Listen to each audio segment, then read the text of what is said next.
Welcome to Sheth Leadership Academy. This lecture is on the declining middle class, especially among all advanced, aging, affluent nations.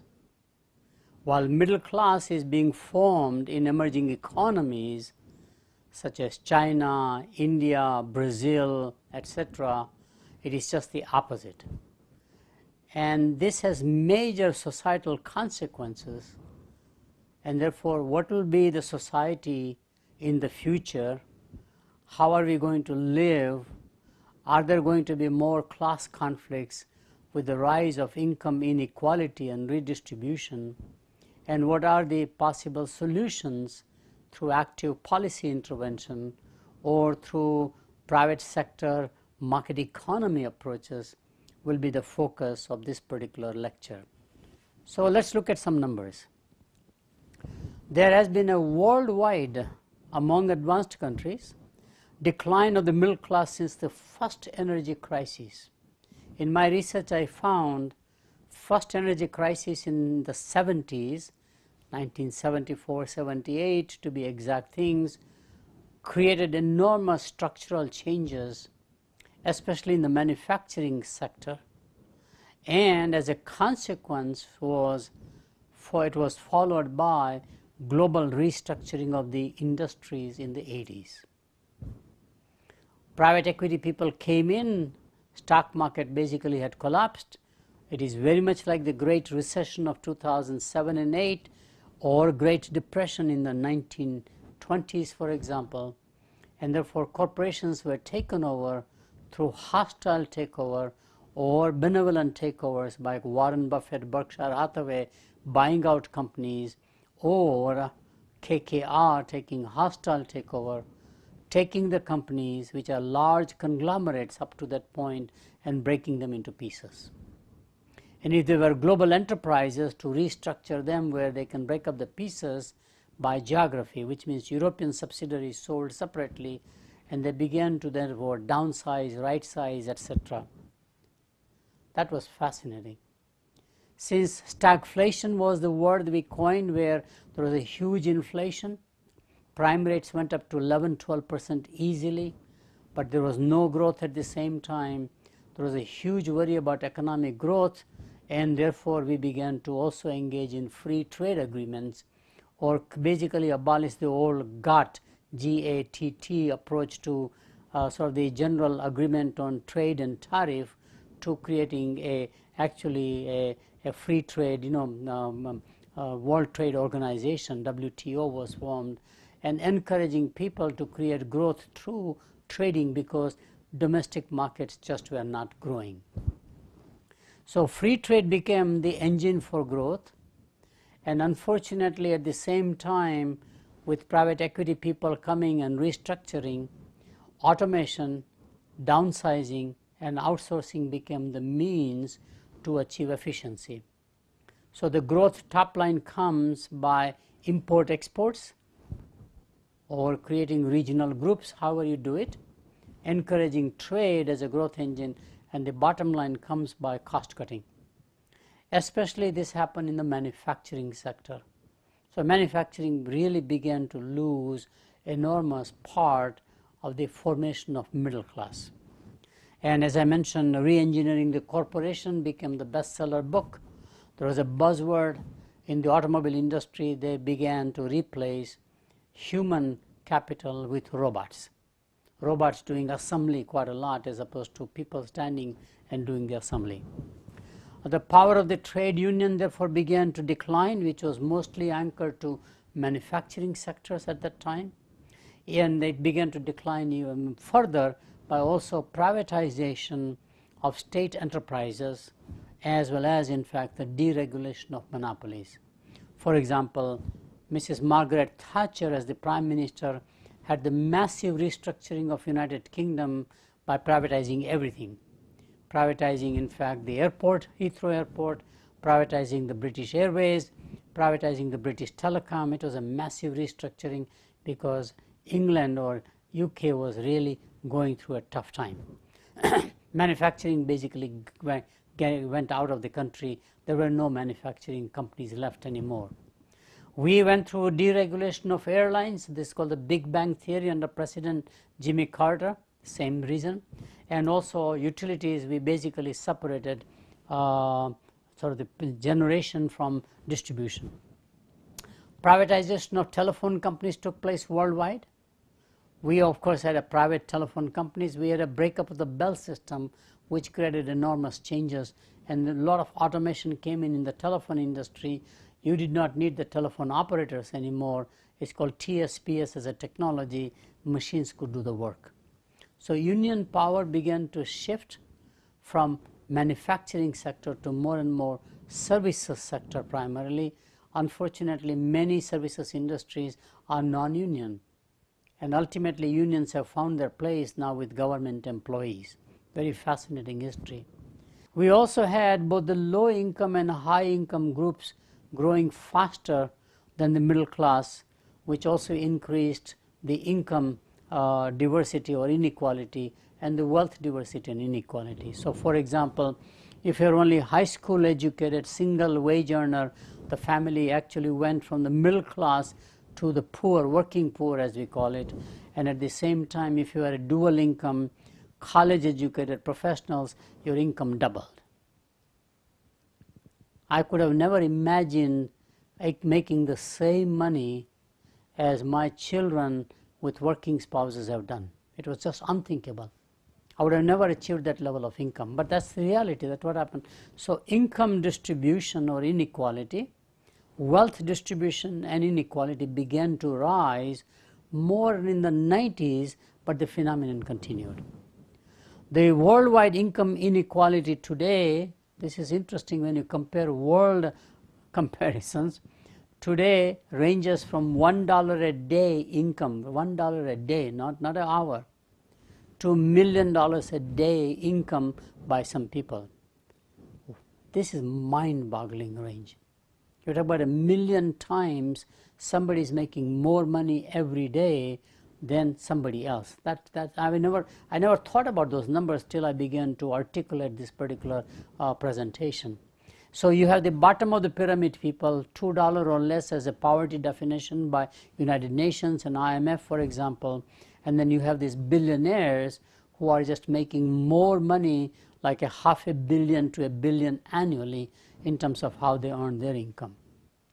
Not only just the sports people, players, athletes who make multi-million dollars, or the people who do the endorsements, but we are really talking about business executives, enterprises. And where does this come from?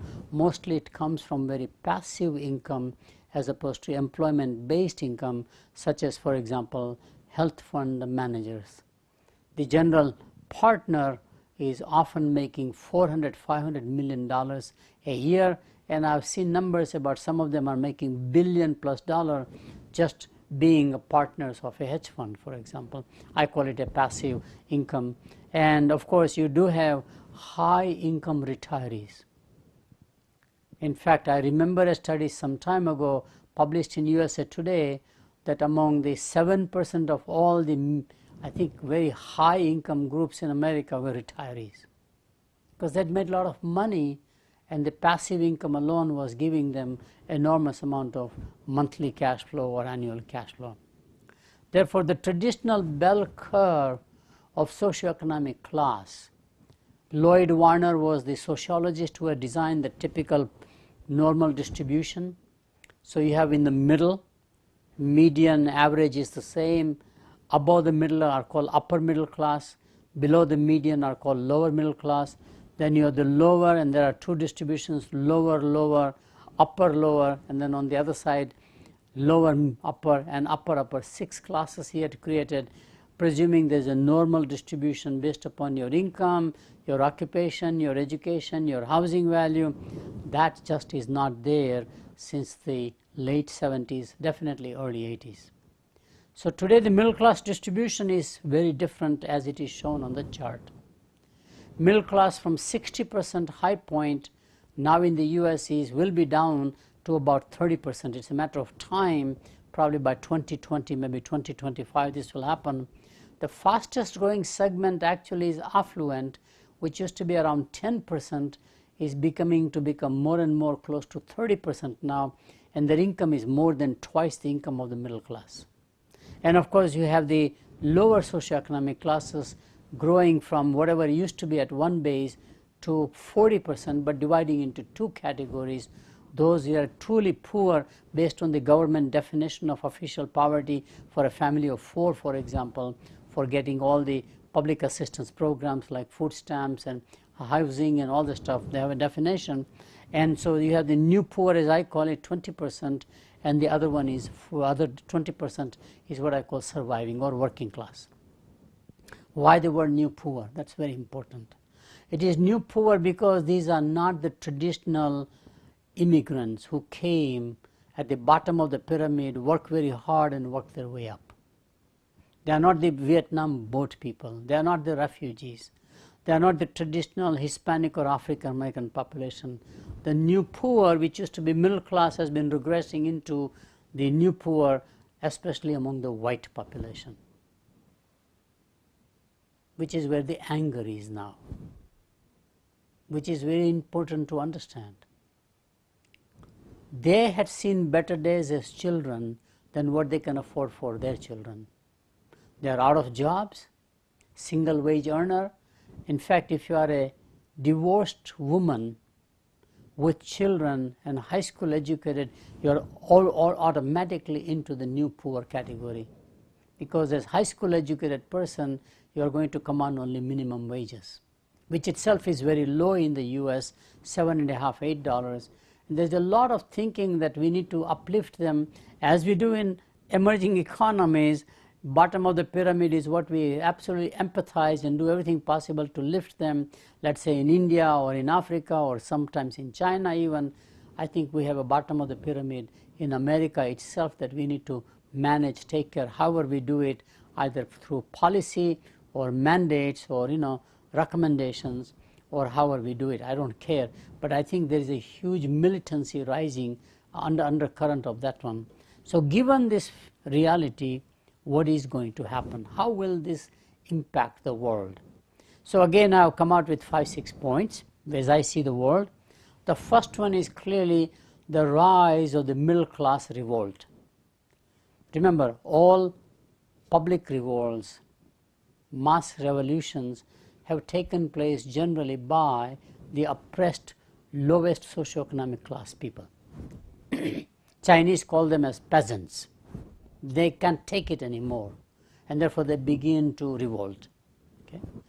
Chavez started that movement with the Hispanic or Mexican farm workers. Remember how hard the life was, and they were still not having enough livelihood, and he created a whole movement, for example. We had the civil rights movement in many ways, which was also partly wage anchored because good jobs were just not there. There was no investment in education. If you think about it, it was really lack of creation of a middle class out of the African American population over time, since the days of, let's say, slavery is gone essentially. So we always had that undercurrent, but the biggest undercurrent now, as I said, is the rise of the middle class revolt, where the typical white majority who had an economic regression simply begins to resent everybody. And I think it has intensified since the economic recession of 2007 and 8, where people in good jobs suddenly lost their jobs. They lost their wealth.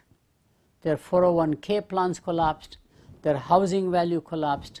In fact, their insurance policies they couldn't afford to pay, etc., etc. So whatever wealth they had created by hard work basically was gone. And they needed somebody to blame. And this is where you see the anger being manifested in the rise of Donald Trump on the one hand in the US politics, or the rise of Brexit movement in England, for example, and surprisingly in some way the same undercurrent of educated young people who have no jobs either with Bernie Sanders. Very fascinating. If you look at the supporters of Bernie Sanders, they are not the poorest of the population.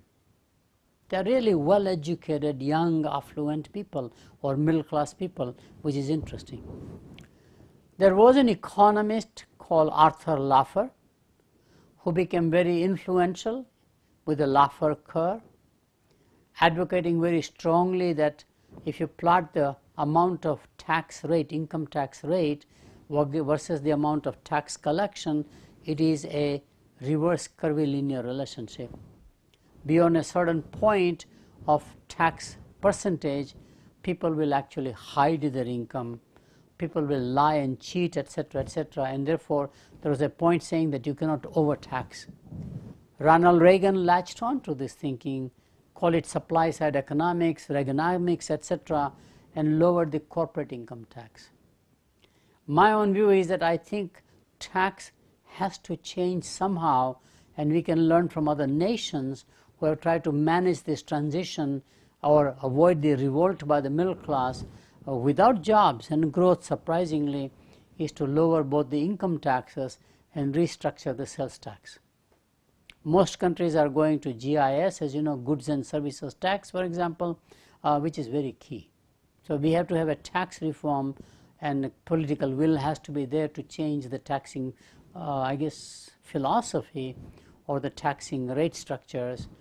People are more and more therefore advocating a transparent flat tax across everybody except some low-income people like the new poor that I talked about, and that is like the Hong Kong system, maybe the Singapore system, etc., etc. So to me, affordability for healthcare and education, which are both rights in many countries as well as real necessities in some other countries, will become a key issue. Either it will become a political battleground, or that's where the innovation is likely to come, my view. Affordability and sometimes accessibility.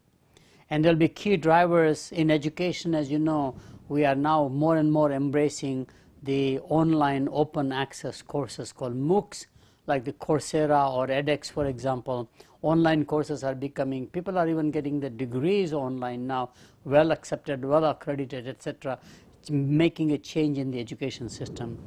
We have definitely offered student loans to be paid later once you start earning, to encourage affordability in education. And of course, we are now financing medical costs, which means that you have a down payment and you pay like a mortgage or you pay like a car payment, etc. So we are innovating. Affordability also will be key to innovation when it comes to medical devices, super affordable devices, both for hospital groups, clinics, not only for home medical devices like the blood pressure, etc. And we will also have similarly new kinds of therapies, new kinds of pharmaceutical therapies, clinical therapies will come in, and definitely delivery will be changed dramatically to make it more affordable. So affordability will also be a key in education reforms, as I mentioned, with respect to how do you select the students, what are the criteria, and how do you develop them once they are on the campus, especially from an employment viewpoint or employability perspective. Third point, entrepreneurship by necessity. This I've been watching since the 80s with that restructuring. I found fascinating that at that time, both nuclear engineers, after the 3 Mile Island accident followed by Chernobyl, nuclear plants were just not allowed to be built. And the aerospace industry, both military and commercial, collapsed with the energy crisis. So you had these great engineers who had thought they will be middle managers, continue and retire out as engineers. Now they are totally out of job. They are home, they're on the street. Just like the economic recession of 2007 and 8. Suddenly you are out of a job. Single wage earner phenomenon. And I have interviewed many of them, especially of Asian origin, Indian origin. All of them ended up doing something else out of sheer necessity, became entrepreneurs. They own Dunkin' Donuts franchise, Baskin Robbins, own Burger Kings probably, owned surprisingly gas stations. They own the convenience stores. Worked very hard. They never imagined they would work 6-7 days a week, maybe 10 hours a day, because they were used to a comfortable life of 40 hours, 45 hours a week, Monday through Friday. As engineers, there's nothing to do on Saturday, Sunday. Those days are gone. I have interviewed them again after 30 years. None of them would rather go back to a corporate job. They think that's the best thing that ever happened to them. Those who have survived, and majority have survived with the work experience and education, they're actually better franchisees. Of course, then you had the whole hotel motel phenomenon where the Indians dominate that industry in the US, but they are mostly Uganda refugees, Africa refugees, and they settle eventually into the hotel motel business. But that is another one. Out of sheer necessity, the Ugandan Indians had to flee and make a settlement, and they've done a great job. So Indian engineers running gas stations and convenience stores became common norm. There's nothing wrong. So you have to have a, I would call the respect for work. It doesn't matter what work you do. With this caste system we have by education, to say I'm too educated to do that work goes out the window now, and you become an entrepreneur. Many of them are now doing one spouse works to have at least the medical benefits, healthcare in America, and the other spouse wants to be now an entrepreneur or a contractor, contract work. Therefore, I have forecasted that the single largest employer in the US, and this is a worldwide phenomenon, all advanced countries, will be a company called Self Inc., self-employed. It's a virtual organization, and the numbers are staggering. By 2020, it may be more than 5 million people who simply don't want to work for any corporation. They're experienced people. They're not starting out job people, traditional entrepreneurship by passion. They're simply saying, I just don't have life in a corporate world. I would rather be a contractor. To manage work-life balance, or actually come out by wealth creation more so than what you can do as an employee. Fascinating change. Next one is what I call public-private partnership for upward mobility. We have a lot of public-private partnerships. In economic development of emerging economies, we have public-private partnerships to repair our roads, build brand new infrastructure, all this stuff. But I'm talking about really for upward mobility. And the first one would be investing in retraining. We'll have a surplus of these people who are underemployed or unemployed, and how do you get them into jobs which are in the growth path? For example, in the US, while manufacturing jobs are declining, we have a tremendous shortage for healthcare professionals, healthcare workers, from physical therapists to pharmacists, for example, to anything in the healthcare you can think about, and how do you transition them out is very important. And by the way, this is interesting. I found that IBM in its placement did enormously great job. I have that point I'll make later on also. They basically took IBM engineers who were not needed with CAD/CAM technologies, computer assisted manufacturing, computer assisted design, for example, and they began to really retrain them as high school teachers. Very possible. So engineers becoming high school teachers. Microfinancing, great platform. If Bangladesh can do it, we can do it. And in fact, Grameen Bank that began in Bangladesh now has branches in America to take at least the new poor and the working class, to lift them to be entrepreneurs. And of course, we have the rise of what is called B corporations or social enterprises. Many people are not wanting to work for profit alone, but they would like to do well by doing good to the society. There's a whole undercurrent of these people that one can galvanize and create a full movement by public-private partnership. I think universities and colleges will have to establish new curricula and new accredited programs to manage the shortages and surpluses properly at the vocational technical level, at the full-fledged degree levels, for example. But I think many of these really now will be needed all the way into high school level, because we still have 40% of the people in America who are high school graduates don't go to college. They are college or college dropouts eventually, stay longer in the college than necessary. So given all that thing, I think curricula and accredited programs for high schools will have to change into newer areas. Who says that a high school student cannot do artificial intelligence? Who says that a high school student cannot develop an app? You don't have to go to college to learn how to do apps. Platforms are already there in the digital world, which is fascinating. And therefore, how do you motivate skills in the last 3 years of high school becomes a very important initiative. Again, government and the companies can partner very well. Contract labor, which I talked about. What happened in agriculture, which is mostly tenant farmer as it is called, or migrant workers, contract labor, and what is already happening in manufacturing, where we have contract manufacturing, will also happen, my view, in professional and clerical services. Matter of time, you can hire accountants and you can hire, part-time workers, etc. Next area is very important, I think, which is CSR and strategic philanthropy. All corporations do CSR, corporate social responsibility. All large corporations have their own foundations. Now, my view is that CSR has to become more mission-driven and focused. How do we take care of this middle class? That's very important. We do have the typical environmental CSR initiatives like water conservation, for example, by companies like Coca-Cola. Carbon footprint, quite a few companies are doing from a sustainability viewpoint. We all believe in the people, planet, and profit coming together rather than profit at the expense of planet and people and vice versa. I think those are now beyond that debate. What corporations can do with their CSR money, which is significant through their foundations, is to focus on employability of the middle class. Because once you have jobs and a future hope, you become less militant.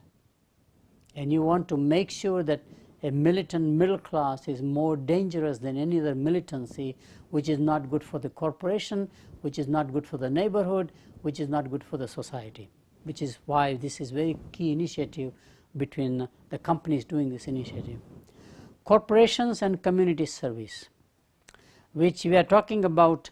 A lot of corporations can provide their employees to do volunteer work. Yes, they do, but highly focused toward this initiative. Employee volunteers, employment fairs you can create, which they do. What they do for minority groups can be done for the white majority middle class. And literacy programs, I mean functional literacy as opposed to strictly reading, writing, and arithmetic. Business incubators is not a bad idea.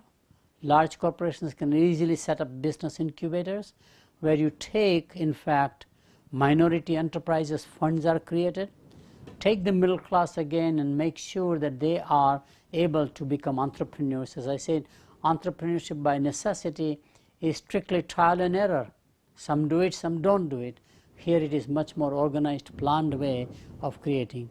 And we do have loaned executives as a phenomenon. United Way always got that thing as a benefit to raise charity money. One can allocate that force to focus on this particular issue. In other words, why not have corporate Peace Corps focused on how do we re-energize the declining middle class and how do we take care of all income groups, not just the lower socioeconomic classes.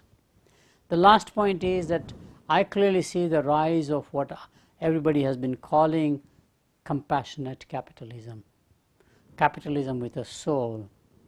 My colleague and I, the book that we wrote called The Forms of Endearment, he has already started a conscious capitalism movement along with John Mackey, the founder of Whole Foods.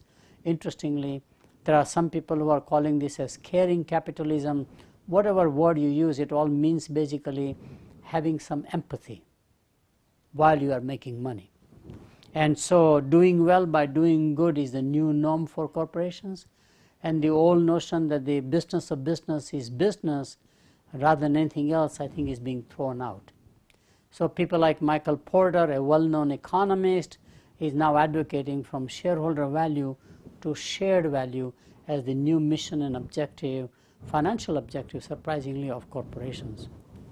And I have very strongly believed that corporations headquartered in small towns are always stakeholders because the family who owns the company or the CEO who lives there has to go to the church every Sunday. Church is a great equalizer. There's somebody above him. He is not an absolute at the top of the power. He or she lives with their neighbors whose children go to the same school as your children. I experienced that at Whirlpool in Benton Harbor, Michigan, St. Joseph area. I've seen on campus towns where there's a flattening of the organization, from the president, the chancellor, the vice chancellor, the deans to the faculty, because they all live together as neighbors at the same time. They know each other in different capacities, and that seems to work very well. So I believe that locating corporations away from financial markets is very key. Why should you be in London? Why should you be in New York? Why should you be in Hong Kong? Why should you be in Singapore for that matter? You should actually locate into small towns where you live and breathe with the community, and that makes you a lot more stakeholder oriented. So let me conclude this lecture on declining middle class. The middle class has been steadily declining since the late 70s as a consequence of the first energy crisis and business re-engineering or restructuring, breaking up of corporations, etc. The bell curve that we all know about class system is now becoming more and more a rectangular distribution, with 40% below the middle class, 30% middle class, and about 30% affluent, and the 40% dividing into working class as well as the new poor. The middle class revolt is real. What you experienced in America and what you are experiencing in England is just the starting point. It will gain political traction, resulting in future uncertainty, which is not good either for politics or for business. Entrepreneurship by necessity is inevitable as more educated, experienced people opt for self-employment and contract work. Livelihood and affordability will become national issues for both policymakers and private sector enterprises. Public-private partnership for creating job opportunities and retraining the workplace or workforce and skill development is absolutely inevitable, necessary. One has to invest now rather than go in a crisis mode down the road. CSR will become more strategic and focused toward employment of the middle class educated youth and toward community service.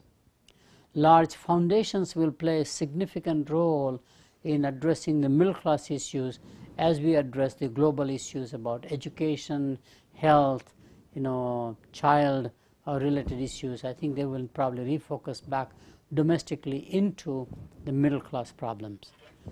I hope you have enjoyed this lecture. Thank you very much.